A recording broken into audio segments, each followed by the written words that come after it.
Hello guys, welcome to the second video on controlling devices with voice commands. And if you are directly coming to this video and have not watched the first one, I will put the link in the description below. Please go ahead and watch that first and it will help you. So before moving ahead with the second video, let's look back in the first video and see what we have learned. Now we know how the basic flow of the project is and how the circuit is connected. We also know how the C program works here. So let's start and compile the C program and then we can move ahead. So now let's compile the C program here.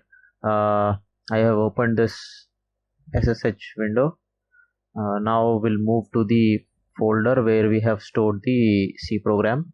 In my case, it is in WiringPy. So let's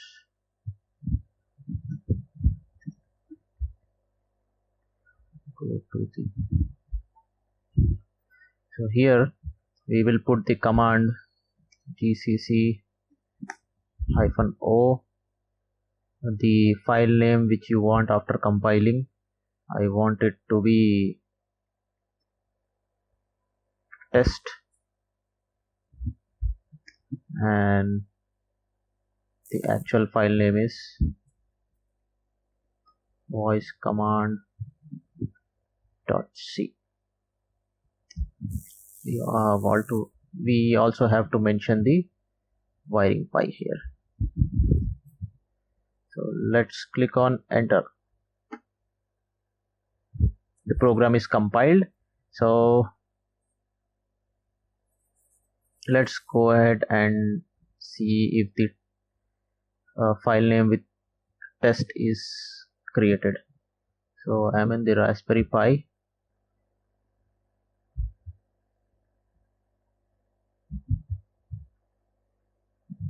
So if you can see, with this voice command updated, we have compiled the program into test. So let's go back to our window. Now if you have to run this program, you just have to type sudo./test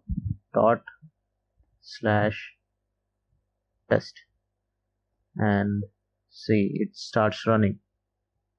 So that's it for the compiling of C program. Let's see the flowchart for this setting which I made for voice recognition. Let's go to this.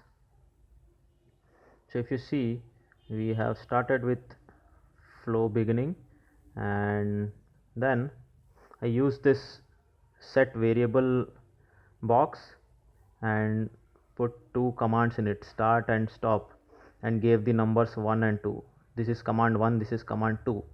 So this will be stored in the variable map, and then I'm using the speech recognition box here. It will record the voice. Say it says here, record your speech and transcribe the spoken word into text. So it will capture the speech or the word you have spoken into the spoken text variable. Then this is just a log. Then we'll go to this for each in map. That means we are looping into the variable to see the commands. And here this is a match box wherein it will check the spoken text is matching with the expression which is there in the map. If it matches, then again it will go and check to which command it is matches. If it is matching 1, then we will do one thing, and if it is matches 2, then we will do one thing. So what I did here is, once it matches this command 1, the command 1 was start, right? So I've created this file write text. In this I have given the file path document setting. It means in your mobile it will go and save a text file with voice command.txt name in documents, and it will be of UFT8 encoding, and the content or the text in the file will be this first light on, which we have used in our C programming. And after that, once the spoken word is recognized and saved into the text file, we will go here and upload it. So this is the upload FTP box, wherein you have to define the IP of your FTP server, that is 199 for me, and port 21. Pure FTPD uses port 21 for communicating. Here we are saying that take this file from documents voicecommand.txt and upload that into the FTP server with the name command.txt. From here it will again loop back to the speech recognition. So once that upload is done, it will again come back to speech recognition and will wait for your another command. So this is the flowchart we have used, and I think we are done with this flowchart concept. If you have any questions, you can ask me in the comment section. I will answer to that. So now we will run that C program and see the actual working of the project. Let's go ahead and see the actual working of the project. So guys, let's see the demo for the voice commands. You're seeing my test, which is pretty clumsy now. Okay, let it be. So I have the mobile in hand and I'm now starting the setting which we have made in Automate app. So let's start.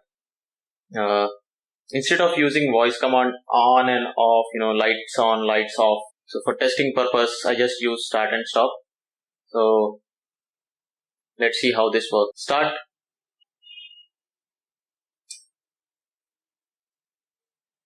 See, the bulb is on now. Stop. It's off. So there you go. You can control the lights using the voice commands. I know guys, there is a delay in between the commands because it has to first recognize the command, then upload that file to FTP server, then again the C program should read that file. I'm still trying to find a different way to work on this. I don't know how to work with the Automate app other than FTP. That's all from this video guys, and if you need more information on the circuit diagram or C programming, I'll put that link in the description below. I hope you like this video. If you do so, please hit that like button, and if you have any suggestions or improvements to this video, please comment it on the section below so that I can work on it and improve myself. Thank you guys and have a nice day.